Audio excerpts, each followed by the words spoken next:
మీరు వెళ్ళారు పార్టీలోకి, అన్న ఒక లక్ష్యం కోసం వెళ్ళారు. ఆ లక్ష్యం నెరవేయడంలో ఎన్ని సంవత్సరాలు పట్టింది?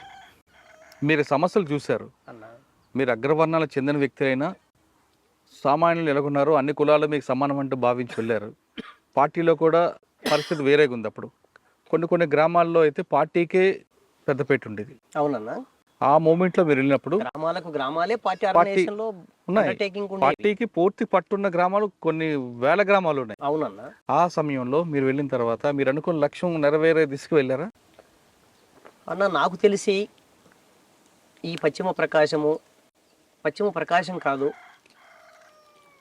దేశ రాజకీయాలలో ఆంధ్రప్రదేశ్ అని చెప్పేసి అనేటువంటి ఈరోజు ఒక ప్రజాస్వామికమైనటువంటి వాతావరణం ఉన్నటువంటి రాష్ట్రంగా తయారవ్వడం వెనకాల బాంచేన్ దొర అనేటువంటి స్థితి నుంచి ప్రశ్నించడం అనేది స్టార్ట్ అయ్యి నీతో నేను కూడా సమానం అనేటువంటి స్థితికి వచ్చినటువంటి తెలంగాణ ప్రాంతం కావచ్చు, ఈరోజు పశ్చిమ ప్రకాశంలో ఉన్నటువంటి ఎస్సీ ఎస్టీ మిగతా మైనారిటీ సామాజిక వర్గాలను మీరు పరిశీలించిన, సెంట్రల్ ట్రైబ్స్ను మీరు పరిశీలించిన, ఈ చైతన్యమైనటువంటిది నక్సలిజం వేసినటువంటి మొక్కే విత్తనం.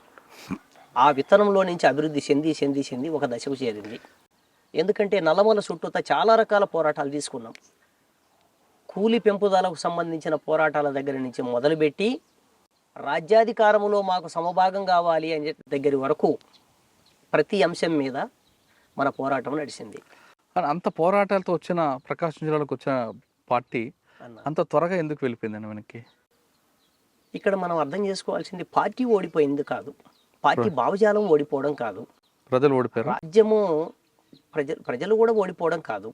రాజ్యం అనేటువంటిది దుర్మార్గమైన పద్ధతుల్లో ఆయుధాలతోన, పోలీసు బలంతోన ఇక్కడ ఉన్నటువంటి పోరాటాలను అణిసివేసింది. ఆర్గనైజేషన్లు తాత్కాలికలు లేకుండా చేసింది. వాళ్ళు ఎత్తుగడల రీత్యా వేరు వేరు ప్రాంతాలలో ఈరోజు ఆర్గనైజేషన్ స్టార్ట్ చేసుకొని భారతదేశంలో ఒకప్పుడు నల్లమల ప్రాంతానికి పరిమితమైన ఉన్నటువంటి నక్సలైట్ పార్టీ లేదా మావోయిస్ట్ పార్టీ ఈరోజు అంతర్జాతీయంగా భారతదేశంలో అనేక ప్రాంతాలలో ఉంది. అయితే ఇది ముందడుగేస్తుందా వెనకడుగేస్తుందా, తాత్కాలికంగా కొంత బ్రేకు అవుట్ అవుతుందా అని చెప్పేసి అనేది మనం ఊహించి చెప్పలేమట్లా. రెండు వర్గాల మధ్య ఒక పెద్ద యుద్ధం జరుగుతున్నప్పుడు ఈ యుద్ధంలో ఏది గెలుస్తుంది అని చెప్పేసి అంటే సాధారణంగా రాజ్యం చేతిలోనే మొత్తం ఆయుధ బలము, అంగబలము, అన్ని రకాల బలాలు ఉన్నాయి. ప్రజలు స్వతంత్రంగా వాళ్ళు ముందుకు వచ్చి ఆయుధాలు పట్టుకొని ప్రభుత్వాలకు వ్యతిరేకంగా పోరాటం చేస్తున్నటువంటి పరిస్థితి మనకు అనేక ప్రాంతాల్లో కనబడుతుంది. మన ఇండియాలో, మన ఆంధ్రప్రదేశ్లో కాదు, ఇంటర్నేషనల్గా మొత్తం అంతర్జాతీయ స్థాయిలో అనేక దేశాలలో అనేక పోరాటాలు జరుగుతున్నప్పుడు దుర్మార్గమైన ప్రభుత్వాలు అనేక పద్ధతులు అణిచివేత గురి చేస్తున్నాయి. తాత్కాలికంగా ఆ పోరాటాలు మనకి ఎక్కడ కంటికి కనపడకుండా కూడా పార్టీ అప్పుడు బుల్లెట్ ద్వారానే రాజ్యం సాధించదు పార్టీ నమ్ముతుంది, కానీ ప్రభుత్వాలు బ్యాలెట్ ద్వారా సాధించవచ్చు అంటూ ప్రభుత్వం అంటది. కానీ పార్టీ నేపాల్ లాంటి దేశంలో లాగా బ్యాలెట్ ద్వారా ఎందుకు రాకూడదు? అంటే మావోయిస్టు పార్టీ ఆర్గనైజేషన్ వాళ్ళ ఐడియాలజీ ప్రకారము భారతదేశంలో ఉన్నటువంటి ఇక్కడ ఉన్నటువంటి ఫ్యూడలిజం, ఇక్కడ ఉన్నటువంటి నయా ఫ్యూడలిజం, ఇక్కడ ఉన్నటువంటి దళారీ వర్గం ఏదైతే ఉందో ఈ మూడు వర్గాలు ప్రజా వ్యతిరేకమైనటువంటి వర్గాలుగా పరిగణించబడుతూ ఆ పార్టీ చెప్తుంది. బుల్లెట్ ద్వారా కాకుండా బ్యాలెట్ ద్వారా సాధ్యం కాదు అని చెప్పేసి అనేది నక్సలైట్ పార్టీ ఇప్పటికి కూడా నమ్ముతుంది, మావోయిస్ట్ పార్టీ. కానీ దీర్ఘకాల యుద్ధం ద్వారా సాధించవచ్చు అంటూ పార్టీ అంటది. కానీ దీర్ఘకాల యుద్ధం ద్వారా చేసేంత ఓపిక ఉన్న ఐడియాలజీతో ఉన్న వాళ్ళు ఎవరైనా ఉన్నారు ఇప్పుడు? ఉన్నారు కదా, ఉన్నారు కాబట్టి కదా పార్టీ నడుస్తుంది. ప్రతి మనిషికి ఒక కాలం ఉంటుంది. ఆ కాలంలో అతను చేయగలిగిన మేరకు చేస్తూ ఉంటాడు వాళ్ళ కృషివంతుగా. దగ్గర ఇప్పటికీ బహుశా నాకు తెలిసి ఈ నాగరిక సమాజంలోకి మనం వచ్చి ఈరోజు ఇన్ని విషయాలు ప్రజాస్వామికమైన అనేక విషయాలు మాట్లాడుకుంటున్నాం. ఈ స్థితికి మనం రావడానికి ఎంతకాలం బట్టి ఉండొచ్చు? అవును, ఎన్ని పోరాటాల యొక్క ఫలితం కావచ్చు ఇది. బ్రిటిష్ వ్యతిరేక పోరాటంలో ఆనాటి కాలంలో మనలాగే అనుకోని ఉంటే బ్రిటిష్ గవర్నమెంట్ ఉండేది అనుకోవచ్చు. ఈరోజు సామ్రాజ్యవాద పరిపాలన అనేటువంటిది ప్రత్యక్షంగా లేకపోయినా పరోక్షంగా అనేక రూపాలలో మొత్తం ప్రపంచమంతా ఆవరించింది. విపరీతమైనటువంటి రకరకాల పద్ధతుల్లో వేల ఎకరాల భూములను మొత్తం కబ్జా చేసేస్తా ఉన్నారు. మీరు పార్టీలోకి వెళ్ళిన తర్వాత పార్టీ ఆదేశాల మేరకు మీరు చేసిన యాక్షన్లు ఏమున్నాయండి? మొట్టమొదటి చెప్పండి. అన్నా, నేను పార్టీకి సంబంధించిన ఆర్గనైజేషన్లో భాగంగా దగ్గర దగ్గర 24 సంవత్సరాల పాటు ఉద్యమంతో పాటు నేను నడిచిన. 24 సంవత్సరాల పాటు ఆయుధంతోనే యుద్ధం చేస్తూ ముందుకెళ్ళినటువంటి జీవితం. పార్టీ తీసుకున్నటువంటి ప్రతి నిర్ణయంలో కొద్ది కుడియడమల్లో అందుబాటులో లేకపోయి ఉన్న సందర్భం తప్ప అంటే నల్లమల ప్రాంతంలో జరిగిన ప్రతి సంఘటన వెనక మీరు ఉన్నారు. ప్రతి సంఘటనలో దాదాపు నేనున్నా. ఎందుకంటే ఆనాటి కాలంలో ఇక్కడ ఉన్నటువంటి ఏదో చెప్తారు చూడు, భూమిపుత్రులు అంటారు, సన్ ఆఫ్ ద ఛాన్స్. భూమిపుత్రులుగా ఇక్కడే పుట్టి, ఇక్కడే పెరిగి, ఇక్కడే లీడర్గా ఎదిగి పార్టీలో ఒక ఆర్గనైజేషన్లో టాప్ లీడర్ స్థాయికి వెళ్ళినటువంటి వ్యక్తులలో బహుశా ప్రకాశం జిల్లాలో నేను ఒకరిని.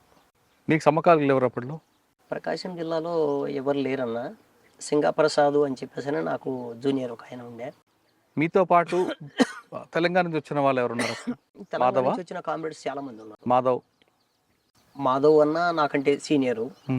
సాంబశివుడు నాతో పాటు కొద్దిగా కుడి ఎడమ. సాంబశివుడు అన్న.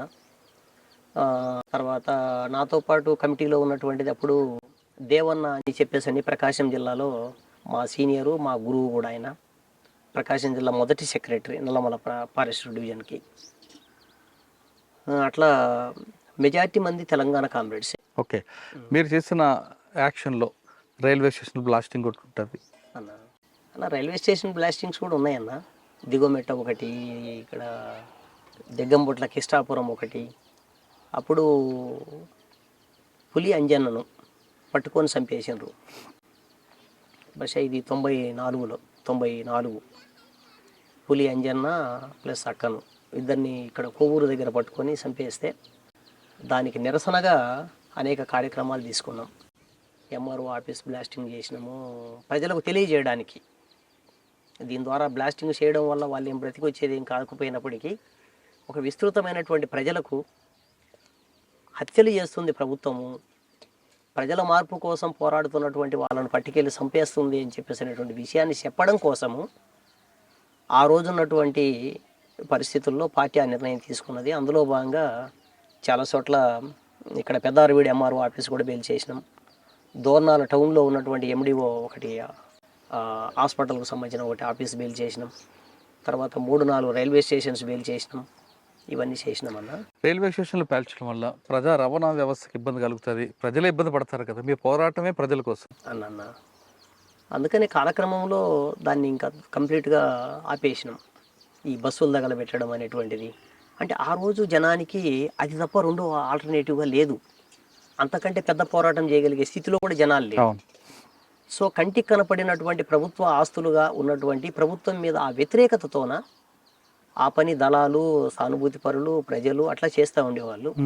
అయితే తర్వాత కాలంలో మీరు చెప్పినట్లే ఈ కింద స్థాయిలో ఉన్నటువంటి వాస్తవ సమస్యను కూడా పరిశీలించి ఎక్కడ కూడా బస్సుల జోలికి కానీ, రైల్వే స్టేషన్స్ జోలికి కానీ, రైళ్ళ జోలికి కానీ ప్రజా రవాణాకి ఎటువంటి ఇబ్బంది కలగకుండా ప్రజా రవాణాలో భాగమైనటువంటి ఏ ఒక్క దాన్ని కూడా యంత్రాన్ని కూడా తగలబెట్టవద్దు అనేటువంటి పార్టీ నిషేధిస్తూ బ్యాన్ చేస్తే కింద తీసుకొచ్చింది.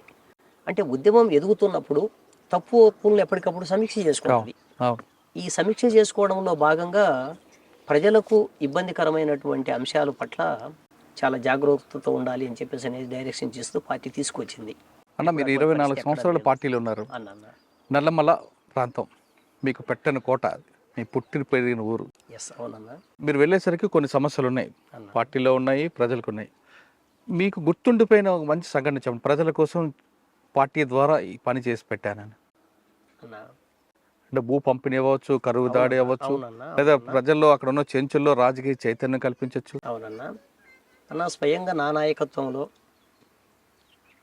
దోర్నాల మండలం వైసిర్లోపల్లి, అట్లాగే తమ్మడపల్లి, కర్నూలు జిల్లా ఎల్లావత్తుల, తర్వాత మనకు మహానంది మండలంలో కొన్ని గ్రామాలు, తర్వాత ఇప్పుడు మన ఆత్మకూరు ప్రాంతం ఏదైతే ఉందో ఆత్మకూరు ప్రాంతంలో గండిచెరువు అని చెప్పని ఉంటుంది. ఆ గూడెము దాని అంచుల్లో ఉన్నటువంటి గ్రామాలలో దగ్గర దగ్గర నాకు తెలిసి ఈ పార్టీ నాయకత్వంలో ఉమ్. 1200 ఎకరాల భూమిని మనం పంపిణీ చేసినాం జనానికి. పట్టాలు లేకుండా పంపిణీ చేసే ఉపయోగం ఉందండి. అధికారులను పిలిపించి పట్టా కూడా ఇప్పించినాం. అచ్చా. వాస్తవంగా ఇది కొద్దిగా విరుద్ధమైన అంశాలు ఇవి. పట్టా లేకపోతే ప్రజలకు అది ఉపయోగపడినప్పుడు నువ్వు పంచి లాభం ఏముంది అనేటువంటిది వాస్తవమే. అవును. కానీ ప్రజలు వాళ్ళ నాయకత్వంలో పెట్టుకొని వాళ్ళు సాగు చేసుకుంటున్నటువంటి క్రమంలో నిదానం మీద ప్రభుత్వాలు ఏదో ఒక రోజు దిగిరావా? రైట్, అది కూడా పాయింటే కదా. కాబట్టి ప్రభుత్వ అధికారులను మనం పిలిపించి మనం చర్చలలో భాగంగా అనేక సందర్భాలలో మనం మాట్లాడినప్పుడు ఈ దేవాదాయ భూములు, ముఖ్యంగా దేవాదాయ భూములు మనం పంపిణీ చేసింది అంతా కూడా దేవాదాయ భూములకు ఆల్టర్నేటివ్గా పట్టాలు ఇచ్చిండ్రు చాలా చోట్ల. అట్లాగే ఫారెస్ట్ భూములకు కూడా పట్టాలు ఇచ్చిండ్రు. ఇప్పుడు ఒకప్పుడు గిరిజన ప్రాంతాలలో గిరిజనులకు హక్కు కావాలని మేము కొట్లాడినాం. ఉమ్. ఈరోజు గవర్నమెంటు అందులో భాగంగా ఒక శాసనం చేసి ఒక చట్టం ద్వారా గిరిజనులు వాళ్ళు ఉన్నటువంటి ఏరియాలో ఉన్నటువంటి భూములకు పట్టాలు ఇవ్వాలని చెప్పేసి ఒక తీర్మానం చేసింది. ఉమ్. ఆ రోజు మేము ఆ ఇత్తనం వేయకపోతే ఈ రోజు ఈ ప్రభుత్వాలు ఆ శాసనం చేసేవా? మీరు వేసిన విత్తనం ఈరోజు ఫలం వచ్చింది, ఫలించింది. అవును. అంటే ప్రభుత్వాలలో భావజాల పరంగా కొంత ప్రజా అనుకూలమైన నిర్ణయాలు తీసుకునేటువంటి ప్రభుత్వాలు ఏవో ఒకటి ఉన్నప్పుడు అవును. అటువంటి సానుకూలమైన పరిస్థితి వచ్చినప్పుడే అది అమల్లోకి వస్తుంది.